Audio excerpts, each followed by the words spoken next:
પાંચમો જોઈ લો. પાંચમો તમને સવાલ જોઈને જરાક બીક જેવી લાગે પણ કરતા કોણ? સુજલ સુજલ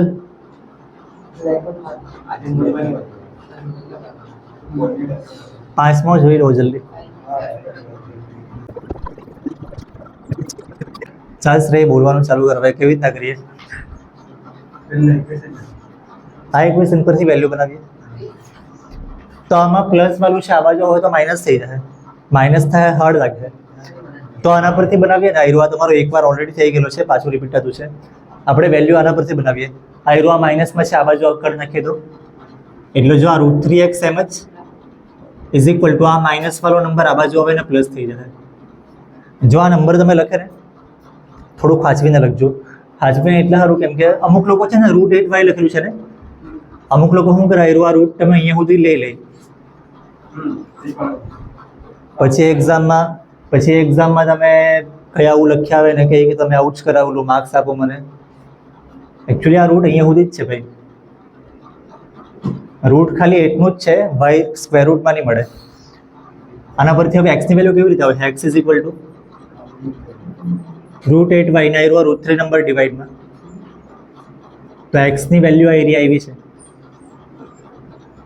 આપણે વેલ્યુ આમાં મૂકવું. કેવી રીતે લખીએ હવે પ્રીત બોલ.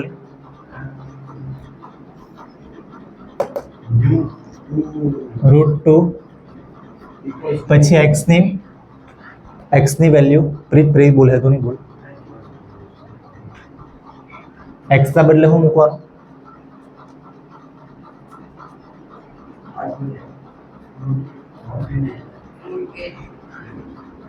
√8y by √3. બસ ખાલી એક્સની વેલ્યુ તમારે અહીંથી મૂકવાની છે, બાકી આ જ લખવાનું. √2 એક્સની વેલ્યુ મુકાઈ ગઈ પ્લસ બાકીનું બધું સેમ ઇઝ ઇક્વલ ટુ 0. હવે શું કરીએ? આ √3 ને √3 કટ કરી નાખીએ. નહીં થાય કટ, અહીંયા વચમાં પ્લસ છે. સ્ટેટિસ્ટિક્સમાં બી આવું બહુ વાર કરેલું. અહીંયા વચમાં પ્લસ હોય તો આવી રીતના નંબર કટ નહીં થાય. એટલે આ કટ નહીં થાય તો આ તમારા આ બેનું મલ્ટીપ્લાય. √3 છે ને આની સાથે કટ કરવું હોય તો થતો હોય તો કરાય પણ નહીં થાય. આની સાથે બી કટ થતો હોય તો કરાય પણ નહીં થાય. તો √8 ને √2 નું મલ્ટીપ્લાય, 8 ને 2 નું મલ્ટીપ્લાય √16 આવે ને. √16 y ડિવાઈડ બાય √3 પ્લસ આયવા √3y ઇઝ ઇક્વલ ટુ 0. હવે આનો આ √16 નો આન્સર શું આવે? 8th સ્ટાન્ડર્ડ વાળામાં આયરો આવે 4 અને આયરો સેમ જ. જો હવે એકચ્યુઅલી આમાં આપણે આવું કરવું, આમાં y છે ને આમાં બી y છે ને, તો y ને કોમન લઈ લેવાનું અને અહીંયાથી બચાવ્યા 4/√3 અને અહીંયાથી બચાવ્યા √3 ઇઝ ઇક્વલ ટુ 0. હવે આના પરથી y ની વેલ્યુ શું આવે? 0 ના ડિવાઈડમાં આયરો આવે બધું. 0 ના ડિવાઈડમાં આયરો નંબર કરે તો શું આવશે? 0 ના ડિવાઈડમાં આયરો લખે તો આખું આ 0 જ આવશે. જો આ તમને દેખાતું જરાક હાર્ડ છે, મેં તમને આના બદલે થોડુંક સિમ્પલ વસ્તુ લખી આપું. બાય ચાન્સ આવું હોય તો 2x + 5x is equal to 0. આના પરથી એક્સની વેલ્યુ કહીએ કેટલી આવે? તમે લોકો લખે 7x, is equal to 0, x equal to 0 divide 7 એટલે 0 લખે. પણ 7x લખવા કરતાં છે ને બીજું એક રીતે બી લખાય. x ને x આમાંથી કોમન લઈ લે તો શું આવે? 2 + 5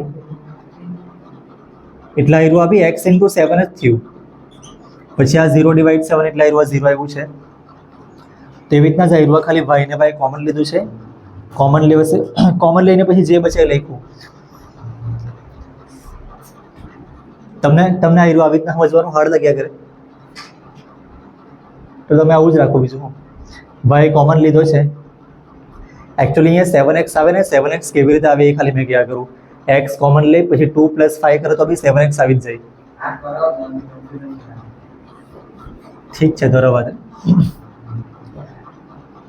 હવે y ની વેલ્યુ 0 આવી ગઈ છે. 0 ના ડિવાઈડમાં આયરો નંબર આવે એકચ્યુઅલી, પણ 0 ના ડિવાઈડમાં આ નંબર હોય કે કોઈ બી આન્સર 0 જ આવશે. હવે x ની વેલ્યુ કેવી રીતે આવશે? આના પરથી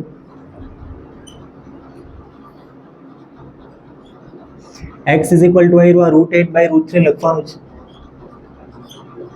અને બીજું આ y એટલે શું લખવા પડે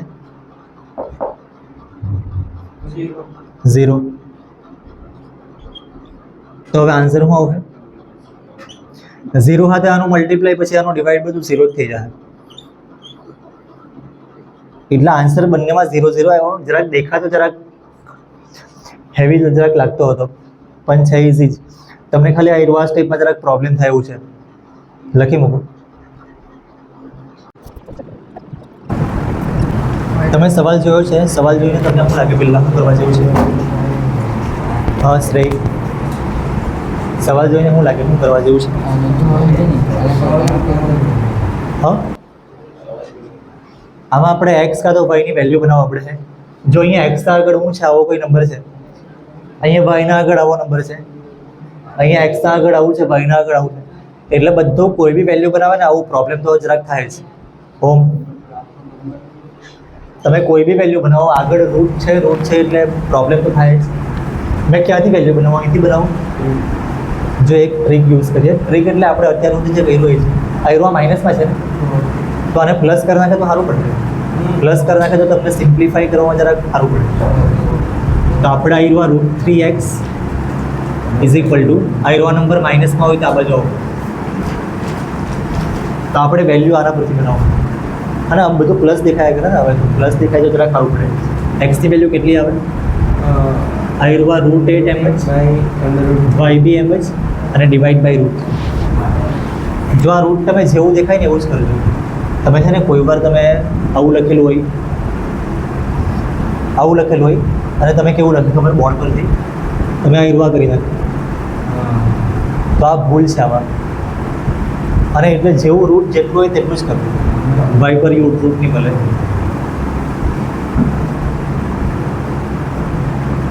જો એક્સની વેલ્યુ બની છે ને, એક્સની વેલ્યુ બની છે આપણે એને આમાં આયરું √2 એમ જ લખવાનું છે. બાજુમાં એક્સ લખ્યો એના બદલે આયરું લખવાનું √8 વાય ડિવાઈડ બાય √3 અને √2 લખ્યું છે, એક્સના બદલે આયરું લખ્યું છે. બાકીનું આયરું સેમ જ લખવાનું છે. આયરું √3y સેમ જ ઇઝ ઇક્વલ ટુ 0. હવે આ બેનું મલ્ટીપ્લાય √2 ને √8 નું મલ્ટીપ્લાય કેટલું આવે? 16 ડિવાઈડ બાય √3 y પ્લસ આયરું √3y ઇઝ ઇક્વલ ટુ 0. √16 ના બદલે શું લખાય? 16 નું સ્ક્વેર રૂટ 4 આવી જાય એટલે આયરું 4y ડિવાઈડ બાય √3 અને આયરું √3 ઇઝ ઇક્વલ ટુ 0. જો આયરું તમને થોડુંક હાર્ડ લાગે, તમને બધાને હાર્ડ લાગે, આનું પ્લસ થાય. ક્રોસ મલ્ટીપ્લાય કરી દે. ક્રોસ મલ્ટીપ્લાય કરે તો બી ચાલે. કરે નાખીએ. ક્રોસ મલ્ટીપ્લાય કરીએ. સર ડાયરેક્ટ કેમ છે ડિવાઈડ ને પ્લસમાં? એકચ્યુઅલી આનો આન્સર છે ને ફાઇનલ આન્સર 0 આવશે. તમે ઓછા સ્ટેપમાં આન્સર લે એવું એમ વિચારતો છે. જ્યાં તમને ખબર બી પડી જાય અહીંયા બી ભાઈ છે, અહીંયા બી ભાઈ છે ને, તો આપણે ભાઈ કોમન લઈ લઈએ તો ચાલે. ભાઈ કોમન લઈ લે તો અહીંથી બચ્ચા આયરું 4/√3 પ્લસ અહીંયાથી બી ભાઈ આવી ગયો છે તો √3 લખવાનું ખાલી ઇઝ ઇક્વલ ટુ 0. બસ વચ્ચે ખાલી એક સ્ટેપ લખવાનું છે. અહીંયા બી વાય હતો, અહીંયા બી વાય હતો એટલે ભાઈ આપણે બહાર કાઢ્યો, કોમન લીધું અને જે બચ્યું એ બ્રેકેટમાં લખ્યું. આમાં શું કર્યું ખબર? હવે ભાઈનું મલ્ટીપ્લાય આની સાથે છે અને સપોઝ ભાઈનું મલ્ટીપ્લાય આવું વધે, વાયનું મલ્ટીપ્લાય કોઈ બી નંબર સાથે હશે, મેં વાયનું મલ્ટીપ્લાય લખી લેમ 18 સાથે ઇઝ ઇક્વલ ટુ 0. તો વાયની વેલ્યુ શું આવે? 18.